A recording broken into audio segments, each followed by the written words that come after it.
சகோதரர் பிரின்ஸ் ராஜ், திருப்பூர். என்னுடைய மகனுக்கு தற்போது 12 வயது ஆகிறது. கடந்த 7 வருடங்களாக பிசாசு போராட்டத்தினால் மிகவும் கஷ்டப்பட்டு வந்தான்.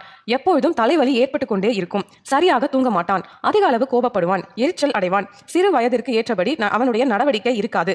அந்த அளவிற்கு வித்தியாசமாக இருப்பான். சரியாக சாப்பிடக்கூட அவனால் முடியாது. இரவு நேரங்களில் வீட்டில் ஒரு ரூமில் இருந்து இன்னொரு ரூமிற்கு செல்ல பயப்படுவான்.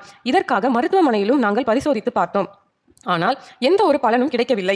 இந்த நிலையில் நாங்கள் ஜெபிக்கலாம் வாங்க நிகழ்ச்சியை தொடர்ந்து பார்த்து வந்தோம்.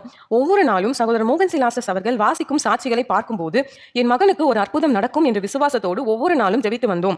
2023 வருடம் டிசம்பர் மாதத்தில் 24 தேதி அன்று நடந்த நேரலை ஜெபத்தில் நான் சகோதரர் மோகன் சிலாசஸ் அவர்கள் சாட்சிகளை வாசித்த பின்பதாக வியாதி உள்ளவர்கள் மற்றும் பிசாசு பிடியில் உள்ளவர்கள் விடுதலை பெறவும் சுகம் பெறவும் ஜெபித்தார்கள்.